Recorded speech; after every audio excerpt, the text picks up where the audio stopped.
जय हिंद दोस्तों, आप सभी के मेरे नए यूट्यूब चैनल पर बहुत बहुत स्वागत है। आइए मैं कुछ क्षेत्रमिति से सवाल लेता हूं जो मैं कोशिश करूंगा कि सरल और आसान भाषा में समझाएं। आइए क्वेश्चन को देखते हैं। दोस्तों यहाँ पर आप देख रहे हैं कि 8 सेंटीमीटर, 6 सेंटीमीटर, 12 सेंटीमीटर है और यहाँ 7 सेंटीमीटर, 8 सेंटीमीटर और 5 सेंटीमीटर। यहाँ देख रहे हैं 11 सेंटीमीटर, 5 सेंटीमीटर, 4 सेंटीमीटर, 8 सेंटीमीटर और 9 सेंटीमीटर और 11 सेंटीमीटर है। सबसे पहले हम कोशिश करेंगे समझने के लिए कि ये तीनों त्रिभुज का तीनों भुजा दिया है, तो तीनों भुजा को जोड़ेंगे आपस में, एक दूसरे से तुलना करेंगे। इसका मेन रूल होता है कि दो भुजाओं का जो तीसरी भुजा से हमेशा बड़ा होता है। तो यहाँ पर देख रहे हैं 8 6 कितना होता है 14, 14 जो है 12 से बड़ा, ये त्रिभुज का नियम पालन करेगा। 7 8 कितना होता है 15, तीसरा भुजा से बड़ा है। आप कोई भी भुजा से तुलना कीजिए, ऐसा नहीं कि एक ही भुजा से तुलना कीजिए। आप देख रहे हैं कि यहाँ पर 11 और 5 कितना होता है 11 5 16, और ये 16 हो गया और तीसरी भुजा से बड़ा है। लेकिन 5 4 जब जोड़ रहे हैं तो 9 हो रहा है, 9 जब जोड़ रहे हैं 5 और 4 जब जोड़ रहे हैं तीसरी भुजा छोटा हो गया। ऐसा नियम नहीं है। त्रिभुज का नियम का पालन करने का मतलब यह है कि दो भुजाओं को जब आपस में जोड़ते हैं तो वह तीसरी भुजा से हमेशा बड़ा होता है, तीसरी भुजा से हमेशा बड़ा होता है। लेकिन यहाँ पर दो भुजा आपस में जोड़ रहे हैं 5 और 4 तो 9 हो रहा है, लेकिन तीसरी भुजा से क्या हो रहा है छोटा हो रहा है, क्योंकि 11 है 5 और 4 जोड़ने से कितना होता है 9। इसलिए आपका राइट आंसर ये होगा, क्योंकि यह त्रिभुज का नियम का पालन नहीं करेगा। दोस्तों अगर यहाँ पर चेक कर लेते हैं 11 9 कितना होता है 20, 8 है, तीसरी भुजा से बड़ा है, दोनों का जोड़। अगर दोनों का जोड़ तीसरी भुजा से बड़ा होगा त्रिभुज का नियम का पालन करेगा। मान लीजिए यहाँ 8 है और यहाँ पर 9 है, 8 9 कितना होता है 17, 17 है तीसरी भुजा, 11 11 से आपका बड़ा होगा। 7 8 कितना होता है 15, 15 और ये कितना है 5 है, 7 8 15, 15 5 से बड़ा है। आप दूसरा तुलना कीजिए 8 5 13, 7 से बड़ा है। 6 12 6 कितना होगा दोस्तों 18, 12 6 18 होता है, और 18 होता है तो यार तीसरी भुजा 8 है तो इससे बड़ा है। जब दो भुजाओं का जो तीसरी भुजा से बड़ा होता है तभी जाकर वह त्रिभुज कहलाता है। ऐसा नहीं कि आप कोई भी त्रिभुज ले लेते हैं, कोई भी आप साइड ले लेते हैं, ऐसा करने से त्रिभुज का नियम का पालन नहीं हो पाएगा। इसलिए आपका दिस इज राइट आंसर सी।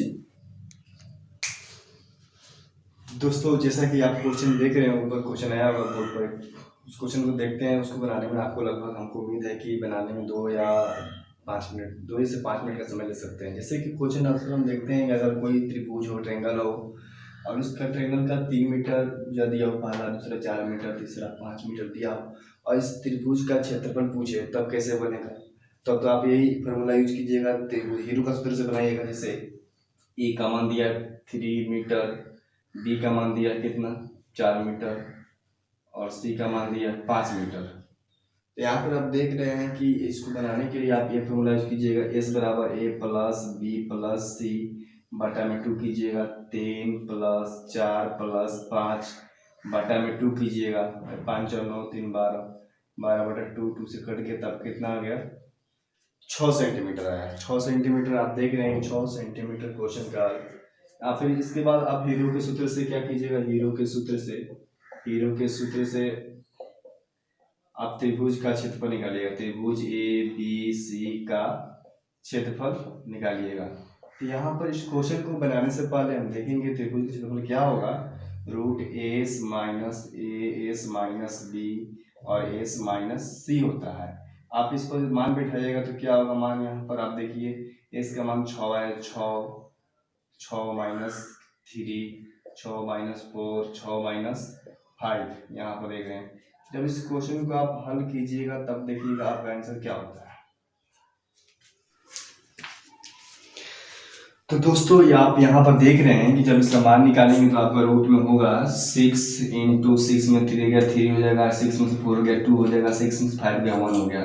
तो 6 3 9 18 36, 36 हो गया। यहाँ पर 36 का वर्गमूल कितना होता है दोस्तों 6 होता है, इसलिए आपका 6 सेंटीमीटर आपका आंसर आया।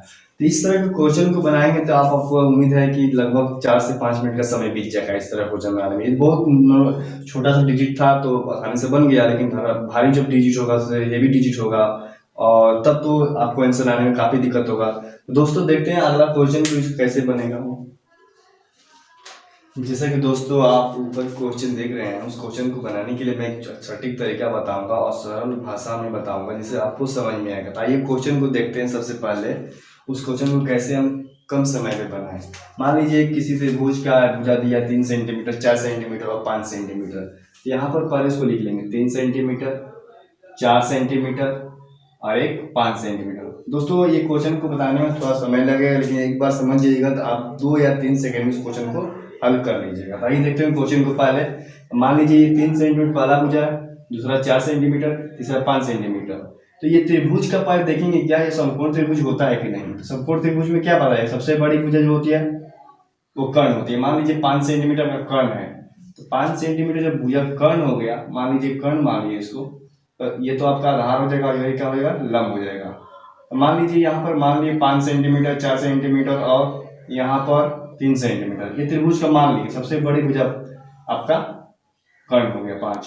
तो कर्ण का मतलब क्या होता है, आधार स्क्वायर प्लस लंब स्क्वायर बराबर होता है आपका कर्ण स्क्वायर। आप यही जानते हैं। आधार कितना है, 3, 3 का स्क्वायर कर दीजिए, 3 का स्क्वायर प्लस 4 का स्क्वायर बराबर 5 का स्क्वायर। 3 का 9 हो जाएगा, 3 का स्क्वायर करेंगे तो 9 होगा, 4 का स्क्वायर करेंगे तो 16, 5 का स्क्वायर करेंगे तो कितना दोस्तों होगा, 25। आप 16 में जोड़ेंगे 25। देख रहे हैं कि पाइथागोरस प्रमेय का पालन कर रहा है। जब पाइथागोरस प्रमेय का पालन करेगा तो सबसे बड़ी भुजा तो कर्ण होगा। कर्ण आधार और लंब ये हो सकता है। जब ये आधार हो गया और जब ये लंब हो गया तब हम छोटा तरीके से बना लेंगे, जैसे कि यहाँ पर निकाल लेंगे डायरेक्ट त्रिभुज का क्षेत्रफल। हमसे क्या पूछ रहा है क्वेश्चन में, त्रिभुज का क्षेत्रफल बताएं।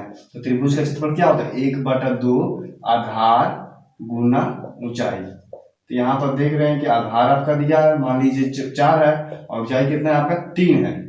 ये कर्ण कभी हो नहीं सकता है क्योंकि कर्ण हमेशा एक फिक्स होता है। तो आधार ऊंचाई मुझे मांग रहा है यहाँ पर क्वेश्चन में, तो आधार आपका 4 है, ऊंचाई 3 है, 4 से 2 कट जाएगा, आपका 6 सेंटीमीटर स्क्वायर है। जबकि मैंने इस क्वेश्चन को बनाया तो कुछ समय लगा, इससे पहले को क्वेश्चन बनाया तो और समय लगा था।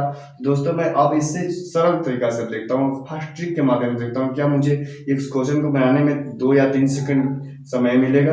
देखते हैं क्वेश्चन को। इस क्वेश्चन को सबसे पहले आप स्क्रीनशॉट ले लीजिए, इसको देखते रहिएगा। तीसरा क्वेश्चन आपको दिख रहा होगा, जैसे दिया है किसी त्रिभुज की भुजाएं दिया है 11 सेंटीमीटर, 60 सेंटीमीटर और 61 सेंटीमीटर है। तो त्रिभुज का क्षेत्रफल बताएं। सबसे पहले हम लिख लेंगे 11 सेंटीमीटर, 60 सेंटीमीटर और 61 सेंटीमीटर। यहाँ पर देख रहे हैं सबसे बड़ी भुजा कर्ण होता है, कर्ण यहाँ पर फिक्स हो गया है। मालूम है सबसे बड़ी भुजा चुन लेंगे, सबसे बड़ी भुजा ये है आपका, सबसे बड़ी भुजा ये है। तो आप चेक कर सकते हैं कि क्या ये समकोण त्रिभुज बन रहा है कि नहीं। 11 सेंटीमीटर और 60 सेंटीमीटर, तो यहाँ पर देखिए 11 का स्क्वायर कीजिएगा तो 121 होगा और 60 का स्क्वायर कीजिएगा तो 3600 होगा और इसका स्क्वायर कीजिएगा 61 का तो आपका हो जाएगा डायरेक्टली वो 1363721। 61 का स्क्वायर 3721 होगा, इसको जोड़ेंगे तो कितना हो जाएगा 3721, इधर भी 3721, दोनों जने बराबर आएंगे तो हम देखेंगे कि पाइथागोरस प्रमेय का नियम पालन कर रहा है।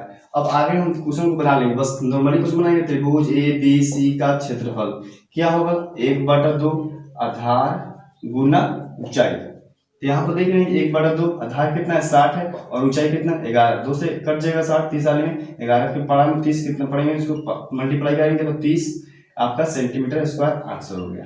तो दोस्तों आपने देखा किस तरह मैंने क्वेश्चन को आसानी से सॉल्व किया और सरल भाषा में किया। सबसे पहले पाइथागोरस प्रमेय को आपको चेक करना है। पहली भुजा आपका दिया 32 सेंटीमीटर और दूसरी भुजा दिया है आपका 24 सेंटीमीटर और तीसरी भुजा दिया है आपका 40 सेंटीमीटर। बस कुछ नहीं करना है, इसे 2 से 4 सेकंड में आप इसको हल कर सकते हैं, क्योंकि सबसे बड़ी भुजा को निकाल देंगे। सबसे बड़ी भुजा आपका कर्ण होता है, ये सबसे बड़ी भुजा निकाल देंगे।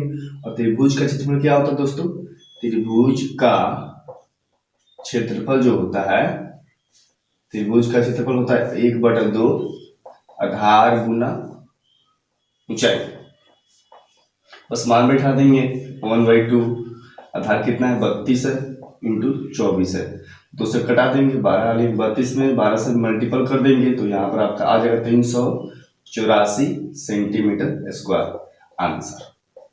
तो दोस्तों आपने देखा कि किस तरह से ये 2 से 4 सेकंड में हल हो जा रहा है। कोशिश कीजिएगा कि ऐसे क्वेश्चन को 2 से 3 सेकंड के अंदर हल कीजिएगा। तो मैं उम्मीद करता हूं दोस्तों ये वीडियो आपको बहुत पसंद आया होगा और कम समय 2 से 3 सेकंड में आप इस क्वेश्चन को, इस प्रकार के क्वेश्चन को हल कर सकते हैं।